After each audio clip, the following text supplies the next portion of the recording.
Hey everybody, it's Kneecap here, and in this video I'm going to dive into the conversation about the different types of WoW players, what casual players are, what that means in World of Warcraft as well. So if you don't know, there's been this thing that was a little bit viral like on online, especially for terminally online people, right? There's a famous WoW player named Max who has a stream. He's the guild leader of the Liquid Guild. This is a race to world first guild. They got first place last time. They're either the first or second guild, best guild in the game, and he's the guild leader of it. Whatever.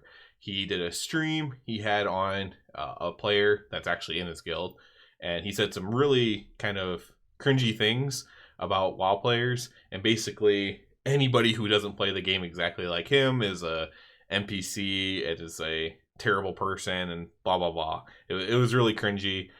We don't really need to rehash that for this video, but it was very cringy stuff that he said. Is what it is. A different player in the guild, in that same guild, then created this image that I'm showing you here.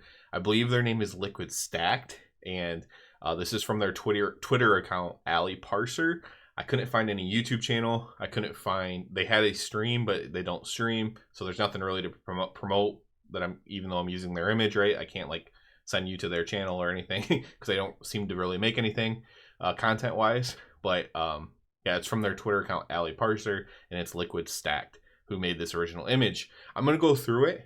I think this is from a PvE end game player's perspective, and I think in that way it's actually pretty good, this thing. But I'm gonna kind of go over it how I would frame these players in the community after I read through theirs real quick. So they have hardcore player, 0.1% of the player base. I agree with that. High-end Mythic Plus content, grinding for best in slot gear, min-maxing, cutting-edge raiders, and Hall of Fame. 90% plus parsers. Mid-core players, attempt title by either barely passing or close to, grinds for best in slot gear, reads guys but does not sim. Even in the PvE community, if you're getting cutting edge, you are simming your character in probably 99 or 98% of cases. Potentially cutting edge, but in a mediocre guild, end of tier cutting edge. Doesn't care about parsing, but still performs well. Transmogger probably works a full-time job. I think that's a pretty good summation there of a mid-core player. I think that's where I would be at. NPC players gets mad. So this is them trying to rationalize the NPC name that they're giving to players, right? I think they do a good job of describing this player from like the PvE side of things. Gets mad in low mythic plus keys, says stupid things they hear in streams, with zero context, can't get close to title, but only takes flavor of the month to their keys. AOTC Raider, 39 mythic Grey Parser. This is not true. They don't even get up to that part. Has a stupid role in their guild, usually king or mythic master or chief. Yeah.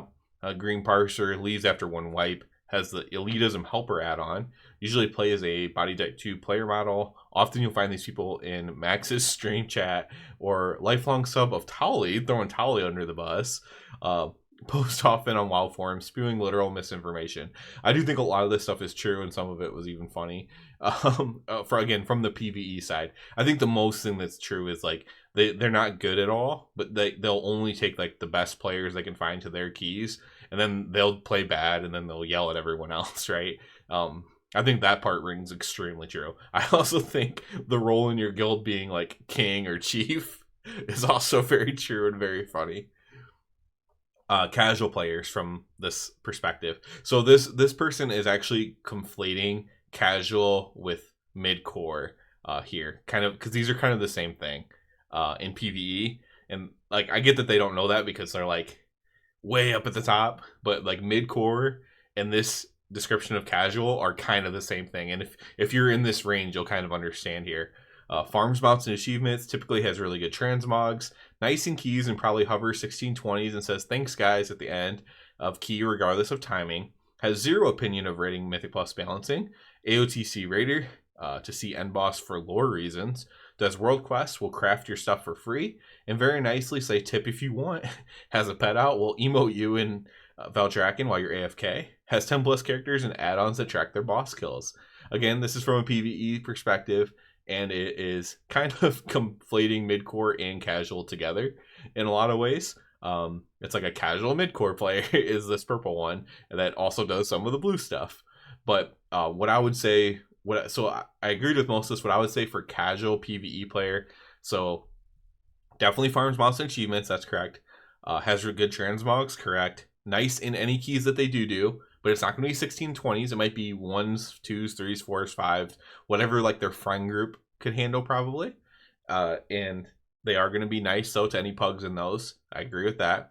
Does not have an opinion. They probably do have an opinion. They just really don't care that much to share it. AOTC Raider, probably not in most cases. That would again be more of a mid-core. They do LFR, so I would change this LFR Raider to see the end boss lore. Does world quests for sure. Will craft your stuff for free. They will craft free for their friends for sure. Probably won't craft too much for random people. And if they do, they'll probably will say tip if you want. That part's probably true. Has a pet out, emote you. That's just a nice person. You don't have to be casual to do that. 10 plus characters and add-ons that track boss kills. Again, I don't think that's necessarily a casual player. I think that's just a certain personality type maybe for that one. But overall, I think they do hit this well on the head for casual or for PvE content, right? So let's talk about PvP. And let's talk about the other people in the game that no one ever talks about. So let's really quick go through PvP.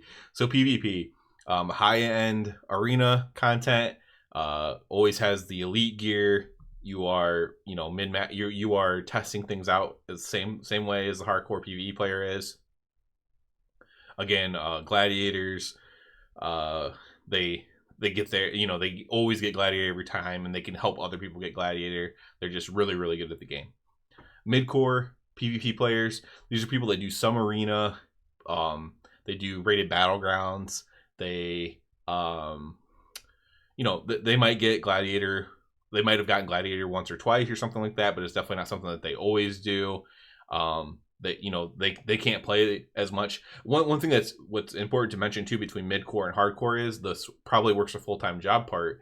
The hardcore player tends to play more, whether that's because they make a living playing or because their life circumstances give them the opportunity to just play games more. And a mid-core player might be a hardcore player if they had more time to play. Maybe not though too, but it's possible. And so I think that matters a lot too. So a lot of times this is just kind of like a hardcore player that has less time to play is some description you could give there.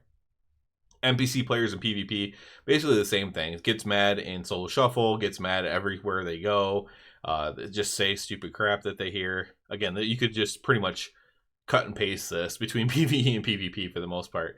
Casual PvP players, they're going to just be doing battlegrounds, maybe some world PvP.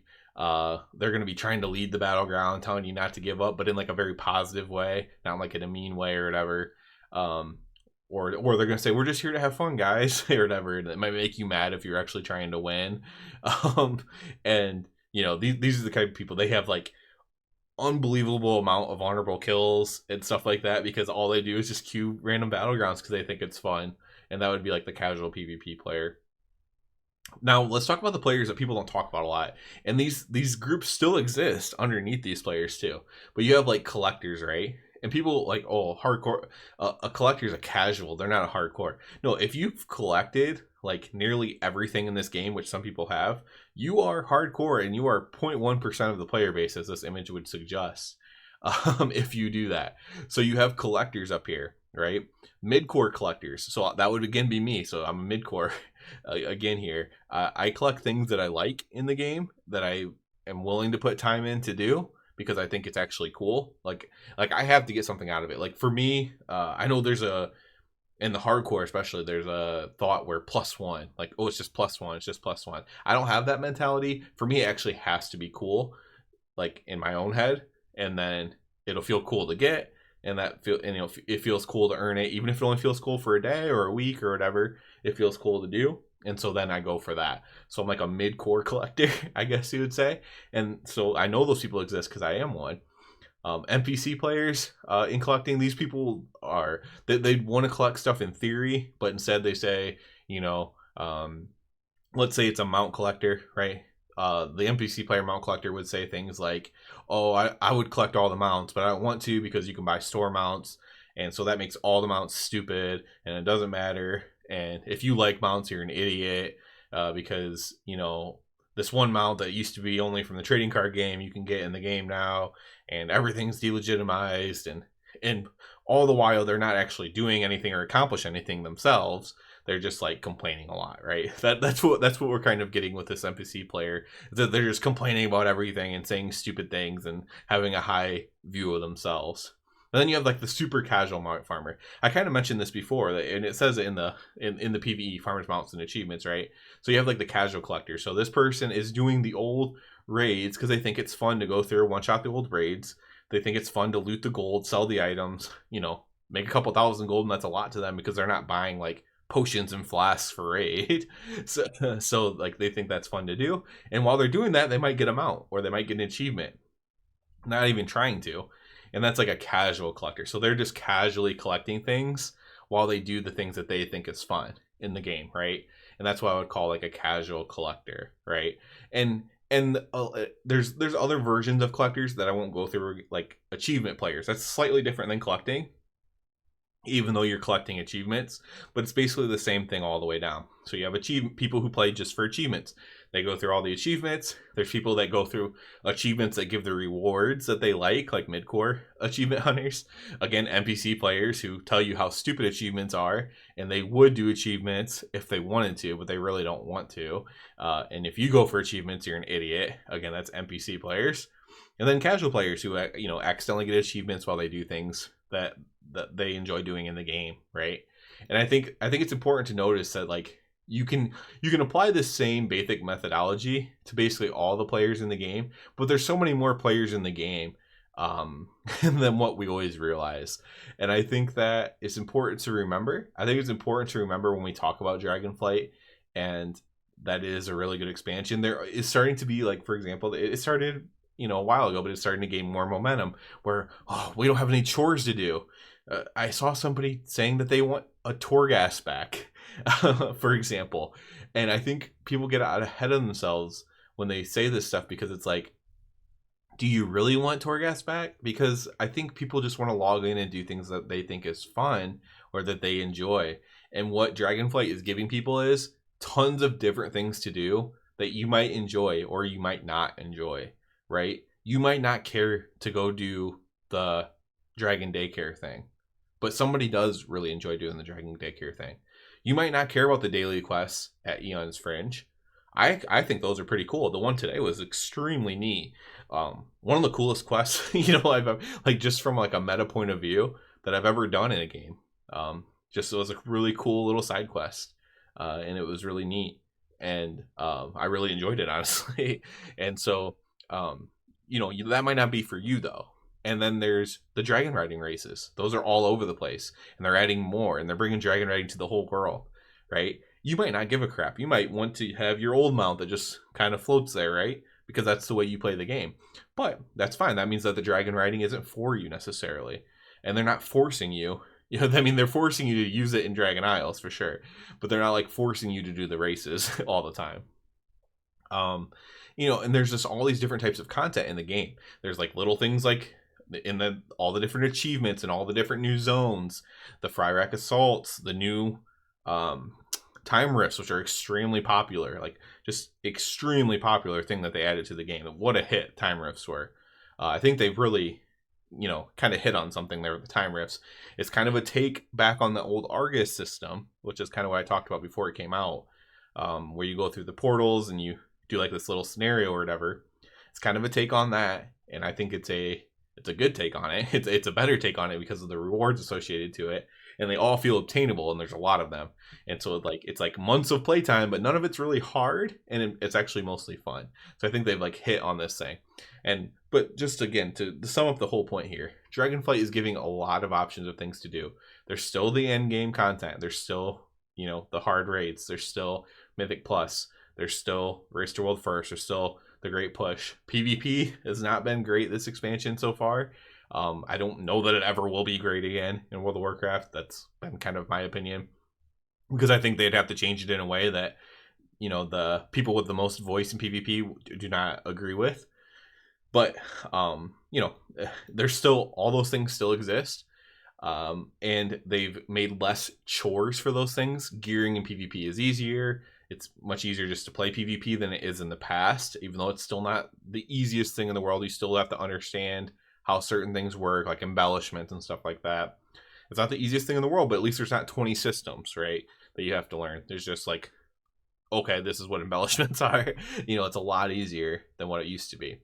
And that's just for hardcore playing, right? At low end, it doesn't really matter that much. And then, yeah, like, so there's just all these different things, and there's less chores. And I think this is just a good thing. It's sometimes important to take a step back and say, okay, there was less players at launch than during BFA or something like that, right? Or Shadowlands, even. Like, Shadowlands sold more copies. So there's less players at launch, but more players are continuing to play the game. More players are enjoying the game overall. Maybe you aren't, and that's a good time for it to take a break. I always say this: go play another game that hits a different chord with you. Go outside for a walk. Maybe you can't do that for whatever reason. Maybe your health, maybe where you live, you can't just go outside and take a walk. Find something else to do that's going to stimulate yourself in another way. Playing one game all the time, I think we've learned over time, is just not healthy if that's like your only hobby. World of Warcraft has been one of my only hobbies, but I've always had other hobbies. When I was younger, I played basketball a lot. Like, I played basketball like 4 times a week. I just played basketball a lot. I really enjoyed it. I still probably would if I was in better shape. But I have kids now, so doing stuff with my kids is a hobby. Playing with my kid, playing a different video game with my kid, playing Super Mario with my kid, whatever, that's a different hobby.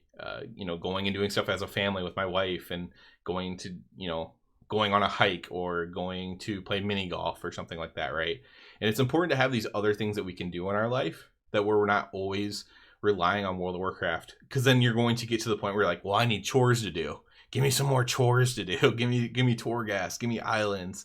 I want to grind. grind. I think there is a place for that. I like, I'll end on this. I like the idea that you can do world quests to give your character a minor amount of power with the artifact power system, right?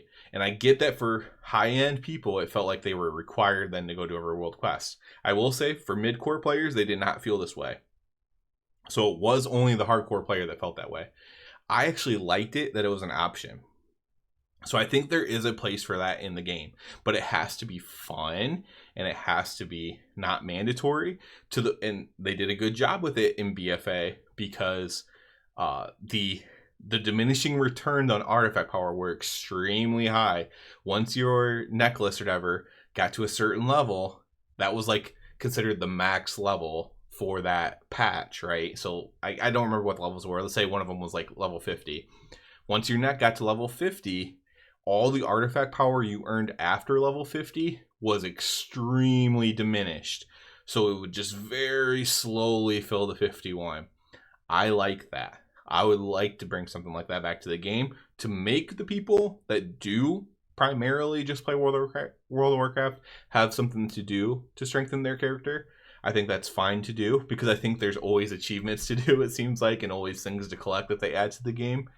So I think it's fine to have that. And I think it's really important that they hit that diminishing return thing that they hit in BFA as well. So that way it doesn't feel required, even by, because if you can just do a world quest and fill up a quarter of your bar and make yourself a quarter stronger or whatever, or towards the next power level, then you're going to feel required to do that by any player.